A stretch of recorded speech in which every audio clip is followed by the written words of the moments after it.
કપરા દુકાળો આ દુનિયા માટે નવા નથી. એક જમાનામાં આ ધરતી પર રાગ મલ્હાર છેડાતો અને આબમાંથી મુશળધાર જળ વરસતું. પણ કળિયુગના કાળ સાથે કુદરતનો સાથ પણ ધોવાતો ગયો.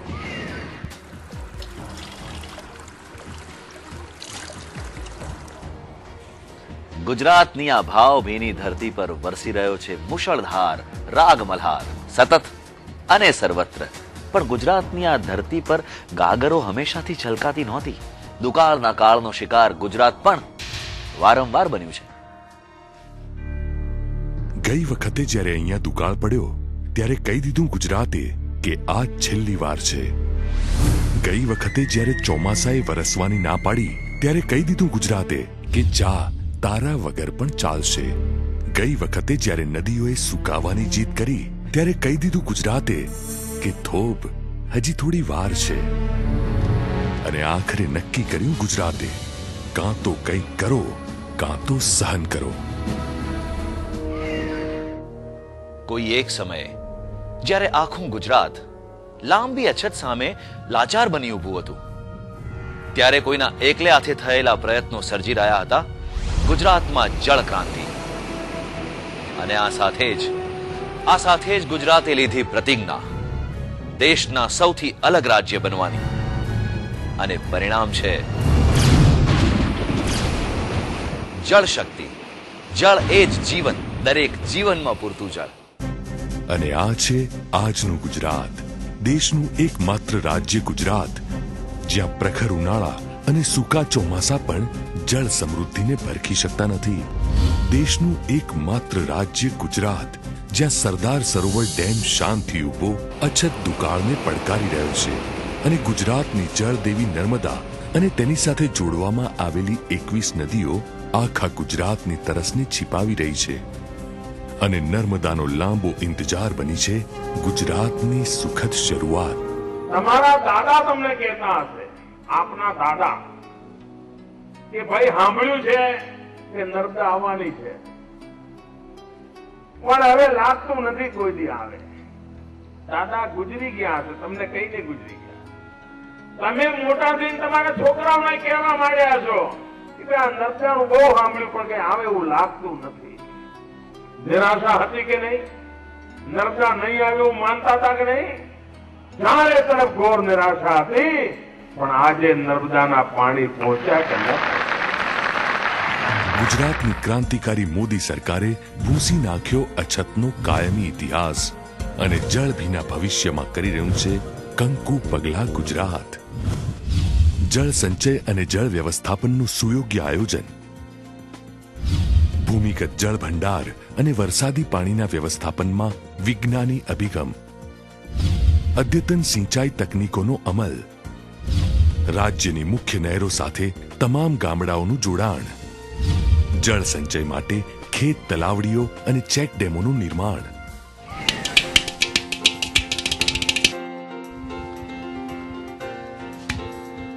આજે દુનિયા આખી વિચારતી હશે કે આખરે આ જળ શક્તિ છે શું અને કેવી રીતે બનીએ ગુજરાત જેવા રાજ્યની પંચશક્તિમાંની એક, જ્યાં દરેક માટલું સ્વચ્છ પીવાના પાણીથી છલકાતું હોય, ખેતરમાં લહેરાતા પાક મન ભરીને તરસ છીપાવતા હોય, દરેક ઘર જ્યાં છેક રસોડા સુધી પાણીની પાઇપો લંબાતી હોય, દરેક ખેતર જેને પોતાની ખેત તલાવડી હોય, જ્યાં પશુઓ પણ તરસ્યા ન ઊંઘતા હોય, જ્યાં રણમાં પણ વરસાદી વાદળો ઘેરાતા હોય અને જ્યાં દરેક વ્યક્તિ જળની શક્તિને સીધો જ પામતો હોય. આ સમગ્ર ઘટનાઓનો સરવાળો એટલે ગુજરાતની જળ શક્તિ. ગુજરાતની જળ શક્તિનો સૌથી મોટો સ્ત્રોત એટલે સુજલામ સુફલામ યોજના. ફેબ્રુઆરી 2004માં ₹6237 કરોડના અંદાજિત ખર્ચે ઊભી થયેલી આ યોજના એટલે ગુજરાતની નવી જીવાદોરી, જે ભીંજવી રહી છે ગુજરાતના પંચમહાલ, દાહોદ, અમદાવાદ, ગાંધીનગર, સુરેન્દ્રનગર, સાબરકાંઠા, બનાસકાંઠા, મહેસાણા, પાટણ અને કચ્છ જેવા જિલ્લાઓના જનજીવનને. લગભગ પૂર્ણતાના આરે પહોંચી ગયેલી સુજલામ સુફલામ સ્પ્રેડિંગ કેનાલમાં 290 કિલોમીટરમાં પાણી વહેવડાવાયું છે. જેના થકી હજારો ખેડૂતોને સિંચાઈના પાણીનો સીધો કે આડકતરો લાભ મળી રહ્યો છે. આ યોજના અંતર્ગત ઉત્તર ગુજરાત વિસ્તારની 1 મિલિયન એકર જમીનને પાણીનો વપરાશ કરવા 14 પાઇપલાઇનનું આયોજન હાથ ધરવામાં આવ્યું છે, જેમાંથી 8 પાઇપલાઇનની કામગીરી પૂર્ણ થયેલ છે. આ પાઇપલાઇનો મારફતે ઉત્તર ગુજરાતના 9 જળાશયો અને પથરેખામાં આવતા તળાવો ભરવાની કામગીરી શરૂ થઈ છે, જેના દ્વારા 2,16,000 હેક્ટરના કમાન્ડ વિસ્તારમાં સિંચાઈ સુવિધા ઉપલબ્ધ થઈ છે. એક તરફ ગુજરાતમાં સ્વર્ણિમ ઉત્સવ ઉજવાઈ રહ્યા હોય અને બીજી તરફ જળાશયોના ખાલી ખોખા તરફડી રહ્યા હોય. ક્યાંથી ચાલે આ સુજલામ સુફલામ યોજના? એટલે સાચા અર્થમાં ગુજરાતનો જળોત્સવ.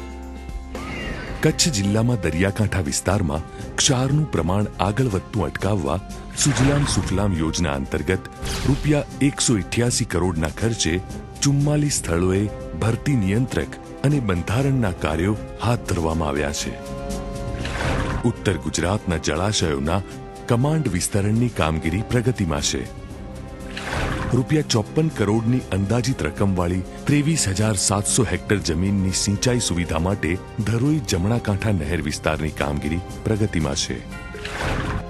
ધરોઈ ડાબા કાંઠા નહેરમાં સાબરકાંઠા જિલ્લાના 7,000 હેક્ટર કમાન્ડ વિસ્તારની વિસ્તરણની કામગીરી રૂપિયા 58 કરોડની અંદાજિત રકમની યોજનાની કામગીરી પ્રગતિમાં છે.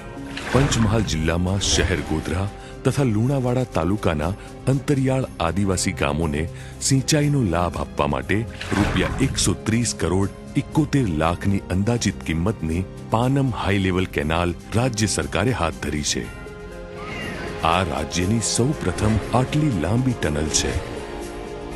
લુણાવાડા, કડાલા અને સંતરામપુર તાલુકામાં આદિજાતિ વિસ્તારના 44 ગામોની સુવિધા વિહોણી જમીનને સિંચાઈ સુનિશ્ચિત લાભ પૂરો પાડવામાં આવ્યો છે. કડાણા જળાશયમાંથી નીકળતી હયાત ડાબા કાંઠા નહેરની 42 કિલોમીટર લંબાઈની મુખ્ય નહેરની સુધારણાના કામો દ્વારા 10,700 હેક્ટર વિસ્તારમાં પૂરતું અને સમયસર સિંચાઈનું પાણી ઉપલબ્ધ કરાવવામાં આવ્યું છે.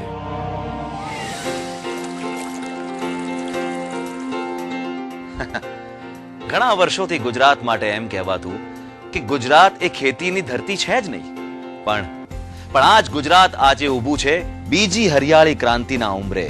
કારણ એ છે કે છેલ્લા 50 વર્ષોમાં પણ ન થયા હોય એવા માત્ર 5-6 વર્ષોમાં થયેલા કૃષિ પરિવર્તનો.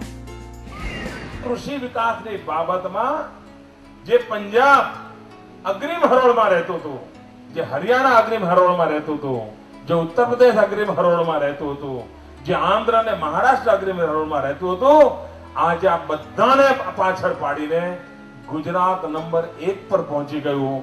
અને 1 અને 2 ની વચ્ચે 100 માઇલનું અંતર છે ભાઈઓ, 100 માઇલનું. બીજો નંબર આપણી પાસે ફરક તો નથી, એટલી મોટી સિદ્ધિ મળી છે.